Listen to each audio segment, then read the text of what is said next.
My name is Padraig Sullivan, and today we are here in Next Generation Speed in Mullingar. To my left is Stephen Darby, and to my right is Shane Flynn. Me and Stephen are here today as part of the Cycle4Dreams preparation event in April, where me and Stephen will be doing a 5-day continuous cycle in aid of the Make-A-Wish Foundation and Road GA. Stephen is my former principal in Ballybrine National School, an All-Ireland winner with Offaly in 1982, and is someone that I'm very glad to call a close friend. To my right is Shane Flynn, proprietor of Next Generation Speed here in Mullingar, who is a strength and conditioning coach and a movement specialist. He is a current footballer with St. Loman's GA, and last year was one of the contestants on RT's Hell Week, which ran in January of 2019. Shane was one of the contestants that who made it to ultimately nearly the final day, in which was a series of brutal physical and mental tests. And we're really glad to be here to talk to Shane today about some of the things that he encountered in that brutal week. Shane, when we are preparing for our challenge in April, we know what we're going to be going through and what we've got to do both mentally and physically. How did you prepare for somebody who had no idea of what you were going to be doing for that week, and you were walking into so many unknowns for that week? How did you prepare yourself? It's actually a great question, and it's what I broke it down to was, so for starters, obviously the Hell Week was about people trying to break you.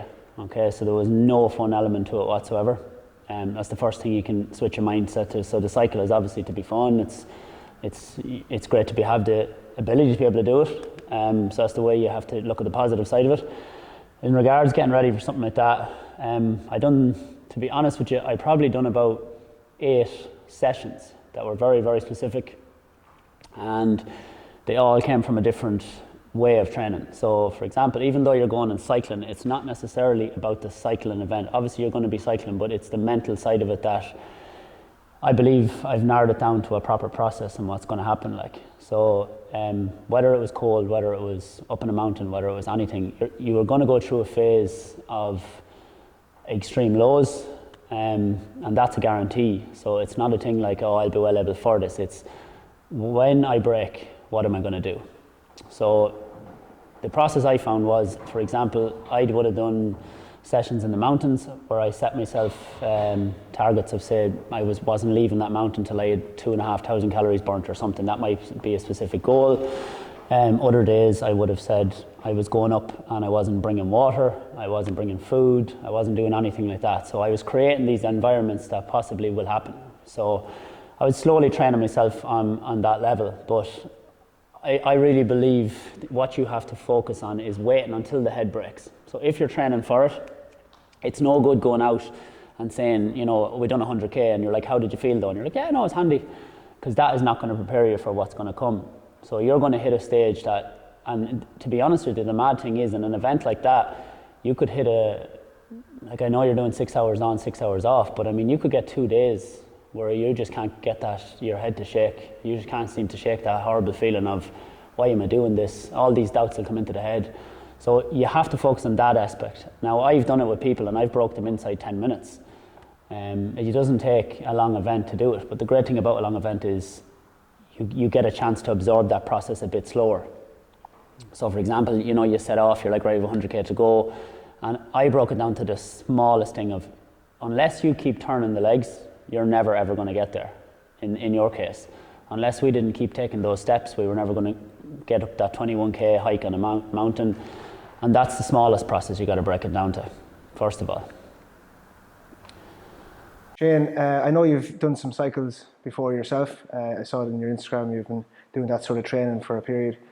Stephen himself is a very experienced cyclist with possibly 30 years of cycling experience behind him. I myself am quite a novice to the scene, but even though Stephen has been very experienced and gained all that knowledge, he's never done an event which makes him cycle that volume in close proximity. So for us, how should we approach it or mentally prepare for it from our stance? There was one thing, just as you're even asking me, I just thought something that's very important. the nutrition side of things is going to be very crucial. So if you're doing such a long event and you know as well that your speeds are going to be set, these are all the variables you have to understand. Like, there's no point in storing up on loads of sugars, for example, if you know you're going to hold 25k solid for 100k, because the energy system you're working on. So these were all the little things that these were the tools I was able to bring to the Hell Week. So everybody was getting up in the morning time and they were throwing all these carbohydrates into them.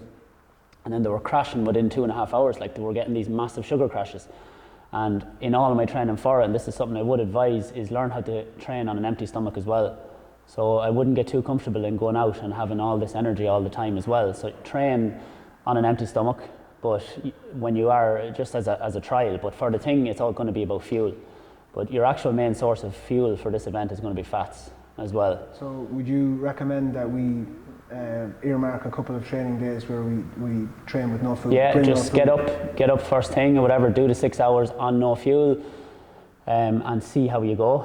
The night prior to the events is actually going to be, so say my biggest tip, and I'll just touch mentally now in a sec, but it is something very important that needs to be addressed. It's when you get off that bike is the most important point. That is when you're going to get every chance to, your body is naturally in that state that it wants to soak up every bit of nutrition you give it. So when you get off, that's your optimal time. Okay, it's not necessarily going to be about getting straight off and maybe going to sleep or something. As much as possible, you got to fuel up after that. We've things organised. We have the compression boots, and we have, we've going to be try and be as well educated in what fuels to put in, and obviously sleep is going to be hugely important. But food is probably your primary focus when you get off the bike. Because that's going to give you the fuel to do your next stint then. Exactly. And as I said, on the mental aspect of it is as I touched on it already, like, you need to replicate your training for the low periods, because anybody can survive in the easy periods, okay? And that is what was the difference in the Hell Week. It was, you could be the fittest man on earth, but like, you're gonna be broken regardless. Like I beat guys who are marathon runners who I know are 100% fitter than me, but it was a combination of events that made them doubt, and then all of a sudden they were like, I haven't the work done. Now, I believe that I had the mental work done going into that. I didn't have the physical work that they had done. Like, they were unbelievable at running mountains and running stuff. But if you know you have the mental side of it done, so you need to get sessions in the bank that are very, very tough mentally.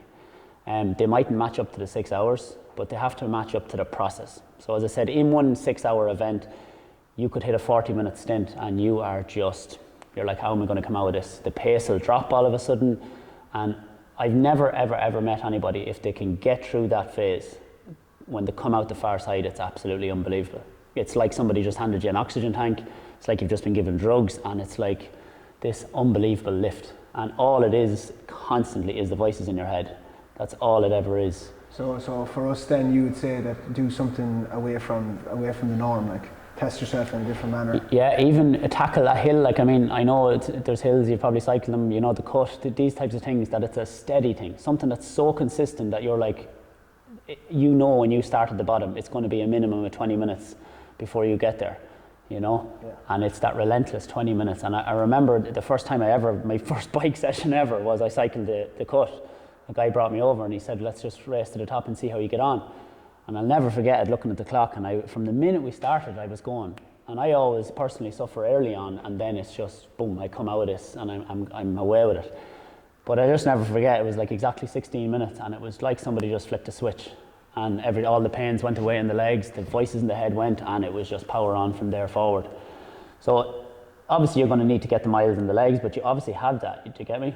So it's the mental side that's going to be very different. So I found when I'd done the adventure race, I came out of the Hell Week and I had never trained for a half marathon, and people told me I was mental doing it, and I jumped into the half marathon in Mullingar.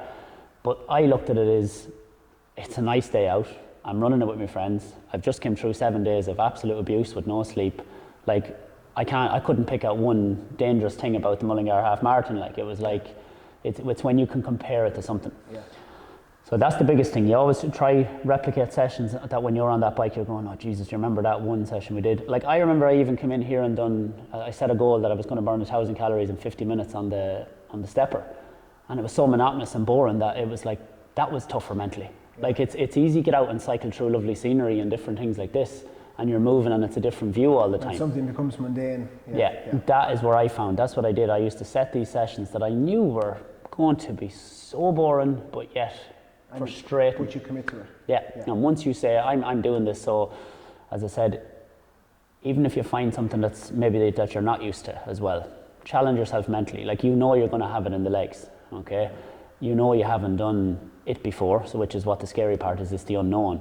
But if you've done a couple of sessions, for example, of stuff that you have never done before, that's where you build those, that's where you get the sessions in the bank, and you're like, listen, I know the guy on the bike might be fitter than me, the guy on the thing, but is he willing to really die on that bike? And that's the difference, like. And that is always going to overcome any fitness level any day of the week. I've seen the fittest of people drop out of sessions and just because this went. Yeah. But it's a slow burner, and that's the good thing about it. It's a slow one, so you're waiting. It's not an immediate impact. You're knowing, okay, yeah, we're going good, an hour in, yeah, things are going good, 2 hours, next thing. As I remember, a ranger advised me before I went into the Hell Week, he said, there's going to be times where you think you're not even going to get through the next 30 seconds. And he said, that's how small of a goal it'll be. It won't be a day at a time. He says it could be 30 seconds at a time. And it was the truest thing he ever said. Just get through it. And then all of a sudden, boom, the thoughts just clear and you're absolutely flying. Shane, Pádraig and I will be cycling for 5 continuous days, and we'll be clocking up a lot of kilometres over those 5 days. And we all know that during that time in cycling, your legs are going to be incredibly tired from constant spinning. But obviously, your upper body is going to be taking the flak as well, because you're going to be reasonably rigid on a bike, and your neck is going to have to be reasonably steady also.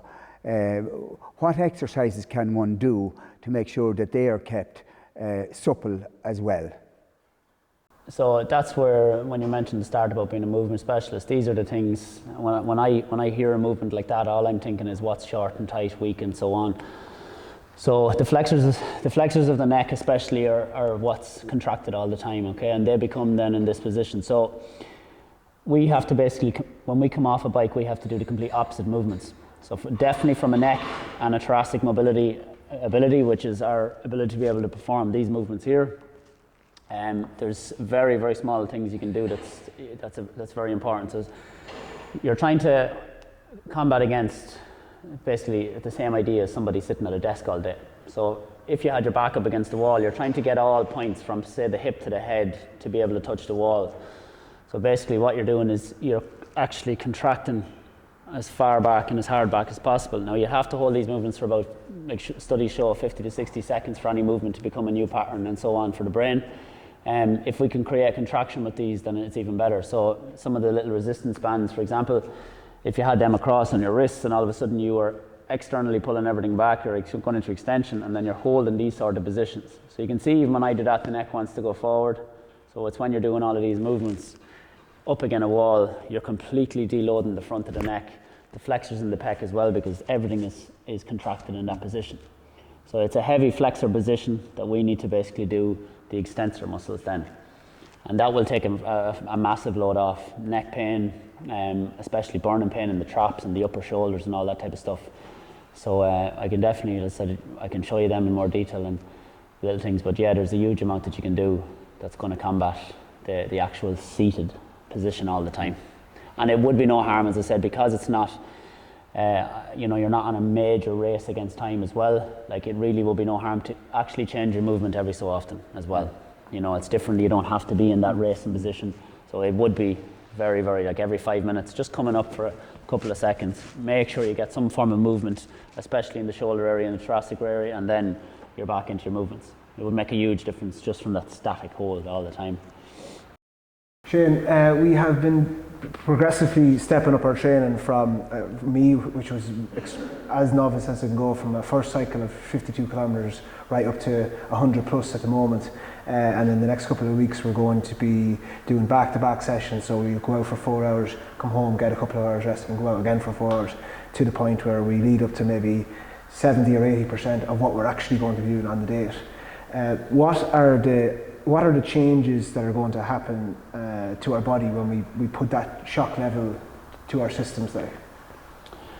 Changes as in what regard? Mentally, is there going to be like much weight loss? I know obviously you're trying to fuel up to combat that, but that will just naturally happen, I suppose, if you're not. Yeah, you're going to see exactly, like, the biggest worry is on the ongoing basis, are you replenishing enough? Because things might be good for the first 3 days, and then all of a sudden you'll realise that those 3 days combined of poor habits will actually catch up. So that'll come down to your balance between sodium, magnesium and potassium. So keep it simple. You can take magnesium tablets on their own, make sure you're getting a banana in for your potassium, and then you want plenty of sodium from salts or any form of electrolytes. As regards obviously weight loss, you're going to do very well. It's going to be very interesting to see what calories you're burning. You should definitely be keeping an eye on your own thing to see what are you burning over the 6 hours.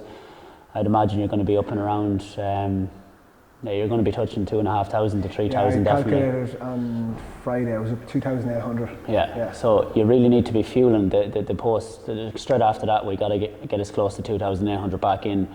As I said, there's no such thing as overtraining, it's under recovering, and that's where people get caught out. They all think it's about fueling up prior to the session, but actually it's the guys, and it's the typical thing, who don't fuel after the session, that they're the ones who burn out and start to notice the standard dropping. I suppose from an idea point of view, as regards the position you're in, you're definitely going to notice some changes. And said we can maybe talk on some exercises, whatever. Or little things you can I do. was more aiming the question towards the muscle mass drops. Are we going to be looking at because you're doing something that's highly cardio based? Not in 5 days, no. Amino acids are basically branched chain amino acids are going to retain as much muscle as possible during as well. Another little thing that you could add into nutrition, but no, in 5 days, you're not going to notice significant drops, I don't think, because as I said, go back to the nutrition point of view, if the nutrition is there, well, in fact, actually everybody coming off them bikes should actually be quite lean at the end of the week, because if the nutrition is good going in and you're not just getting off and eating crap, well, then you're going to actually see very good changes. Yeah. And actually I do think if you get enough nutrition in, you will notice quite a muscle mass increase possibly in the legs, right, rather than a decrease.